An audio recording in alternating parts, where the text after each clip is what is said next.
तो भाई अब पासपोर्ट नहीं बनेंगे और ना ही रिन्यू होंगे। इस खबर के आते ही एक समझ लो कि भौचाल आ गया है पूरा का पूरा, और पूरा पाकिस्तान अब तकरीबन यही बात कर रहा है कि ओहो पासपोर्ट नहीं बनेगा तो होगा क्या।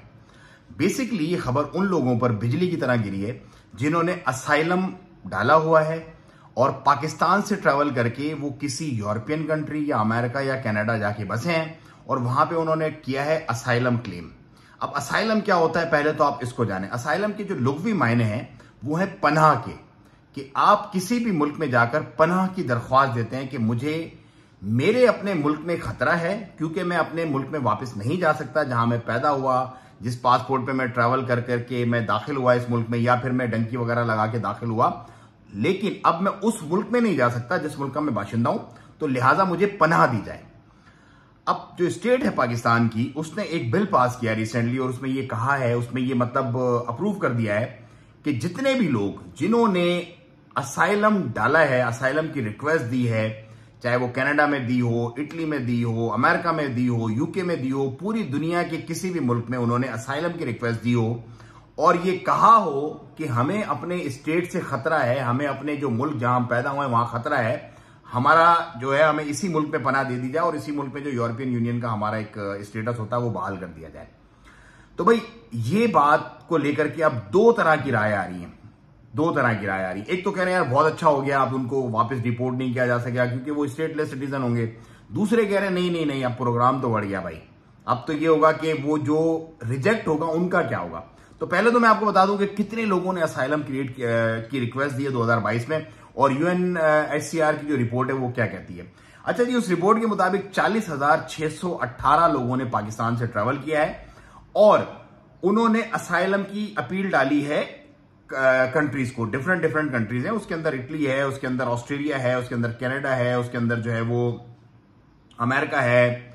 अच्छा, मजे की बात अब इसके अंदर क्या है, मजे की बात इसके अंदर ये है कि तकरीबन आप ये कह लो कि अमेरिका में जो केस डले वो थे 1477 केसेस। 1477 केसेस में सिर्फ 232 पास हुए हैं, केस अप्रूव हुए हैं जो जेन्युइन केसेस थे। बाकी केसेस के डिसीजन पेंडिंग है, 2022-23 से वो पेंडिंग है। इसी तरह कनाडा के अंदर और जो ऑस्ट्रेलिया और इटली के अंदर डाले गए थे केसेस असाइलम के, उनमें से भी सिर्फ 15% केस अप्रूव हुए हैं, 85% केस रिजेक्ट हो गए। अभी जो मेन मसला है कि अगर आप कहीं असाइलम डाल देते हो और आपका केस रिजेक्ट हो जाता तो आपका क्या बनेगा। तो आप एक क्वेश्चन मार्क में आ गए, क्योंकि ना वो बोलते हैं ना कि एक तो गंदी सी मिसाल है धोबी की कुत्ते वाली, और एक ये मिसाल है कि आसमान से गिरा और खजूर में अटका, और एक ये मिसाल भी है कि ना घर के रहे ना घाट के। अब इस क्वेश्चन मार्क में बंदा कहां जाएगा जब वो एक स्टेटलेस समझ लो कि एक सिटीजन ही नहीं है किसी मुल्क का, उसकी कोई स्टेट ही नहीं है। तो जो जेनेवा कन्वेंशन की करारदाद मंजूर हुई थी 1954 में, उसके मुताबिक जो बंदा जिस मुल्क में रह रहा है अगर उसकी कोई स्टेट नहीं है तो वो मुल्क पाबंद है उसको अपने दस्तावेज देने के।